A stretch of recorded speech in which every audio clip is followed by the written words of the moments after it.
बच्चों, welcome to my channel Verma study 2020 बुकलाना। मैं यूपी बोर्ड के क्लास 12th जियोग्राफी का फुल कोर्स हिंदी में कराऊंगा।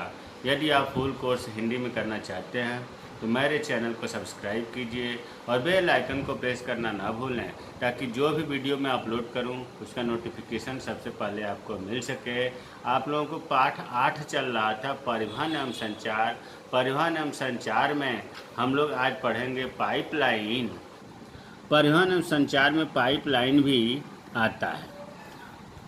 पहले यहाँ मैं बता दूं कि पाइपलाइन ऐसा परिवहन का साधन है कि इसमें कोई भी आदमी नहीं जाता है एक स्थान से दूसरे स्थान तक, जैसे स्थल मार्ग हुआ, वायु मार्ग हुआ, जल मार्ग हुआ। इसमें केवल जो है एक प्रकार से ये कह लीजिए कि तेल हुआ, गैस हुआ, इनका परिवहन होता है, आदमियों का नहीं होता है।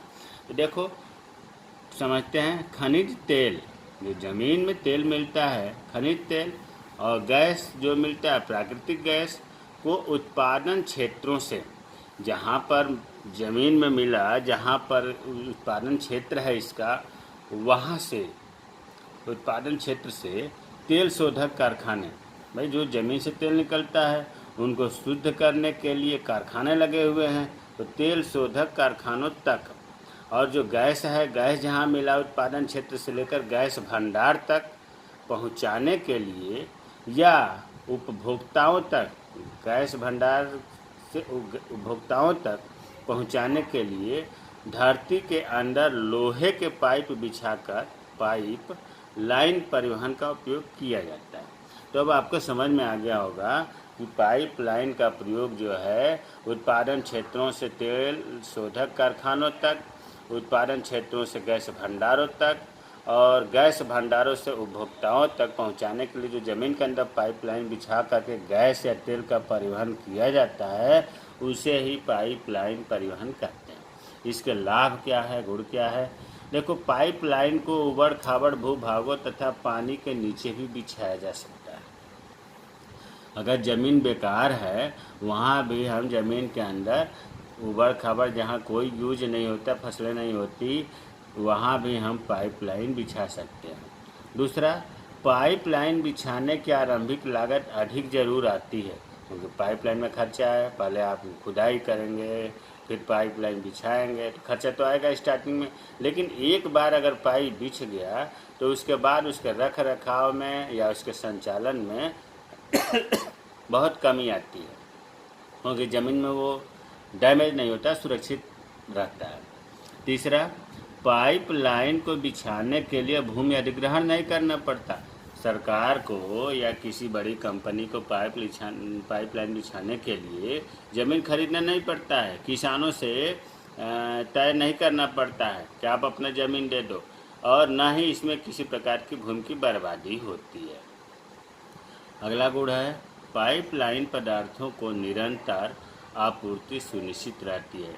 इसमें हमेशा सप्लाई जारी रहता है। ऐसा नहीं है कि आज जाम लग गया तो आज रोड बंद हो गया, ऐसी समस्या इसमें कुछ नहीं है। ब्रैकेट में या बॉक्स में हमने दिया है कि विश्व में परिवहन के लिए सबसे ज़्यादा पाइपलाइन का उपयोग होता है, तो वह है संयुक्त राज्य अमेरिका।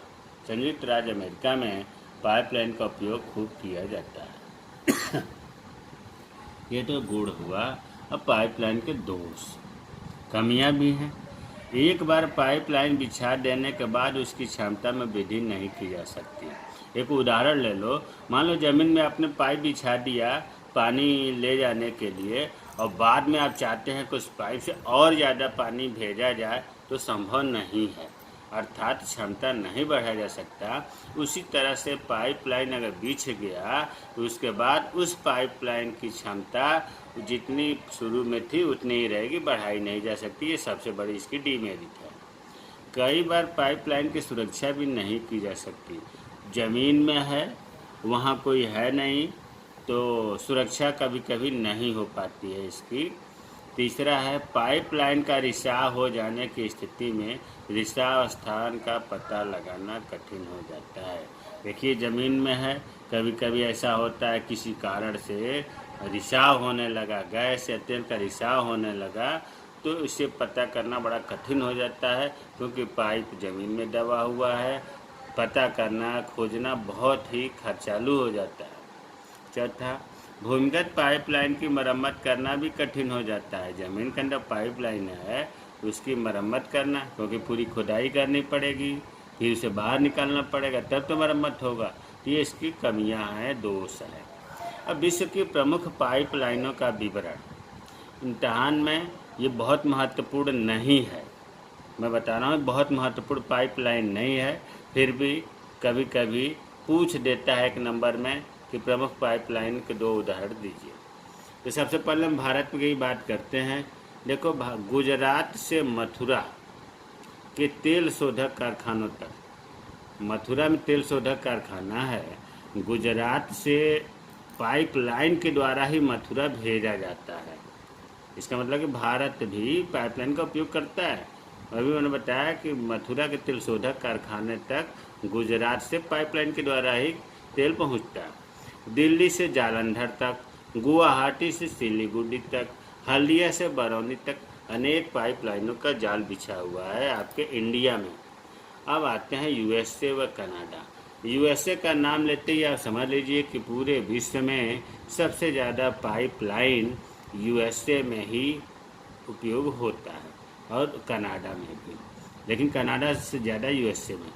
कनाडा में एक जगह है एडमंटन, यहाँ से, एडमंटन जगह का नाम है, यहाँ से सुपीरियर झील जो अमेरिका में है, यहाँ तक 1850 किलोमीटर लंबी, ध्यान दो, एडमंटन से लेकर सुपीरियर झील तक 1850 किलोमीटर लंबी पाइपलाइन बिछा हुआ है। और एडमंटन से वैंकूवर तक 1170 किलोमीटर लंबी प्रमुख तेल पाइपलाइन बिछा हुआ। कितने जोड़ दो तो कितने लंबी दूरी तक इस परिवहन का, पाइप परिवहन का उपयोग होता है। ब्रिटेन भी कम नहीं है। ब्रिटेन में अनेक तेल व गैस पाइपलाइनें उत्तरी सागर से ब्रिटेन के मध्यवर्ती भागों तक जाती है। और है इराक के तेल क्षेत्रों से, इराक को आपको पता है, इराक बहुत तेल क्षेत्रों के लिए नाम है इसका। इराक के तेल क्षेत्रों से भूमध्य सागर के तट जो बंदरगाह हैं, वहाँ तक तेल की पाइपलाइनें बिछाई गई हैं। तो प्यारे बच्चों, ये हमें मान रहा हूँ कि जो चैप्टर 8 चल रहा है ये बहुत बड़ा है, क्योंकि इसमें आपका स्थल मार्ग समाप्त हुआ है। इसमें 2 तरह था, स्थल मार्ग और रेल मार्ग। उसके बाद जल मार्ग समाप्त हुआ, आंतरिक जल मार्ग और समुद्री जल मार्ग। इसके बाद वायु मार्ग समाप्त हुआ। इसके बाद पाइपलाइन शुरू हुआ।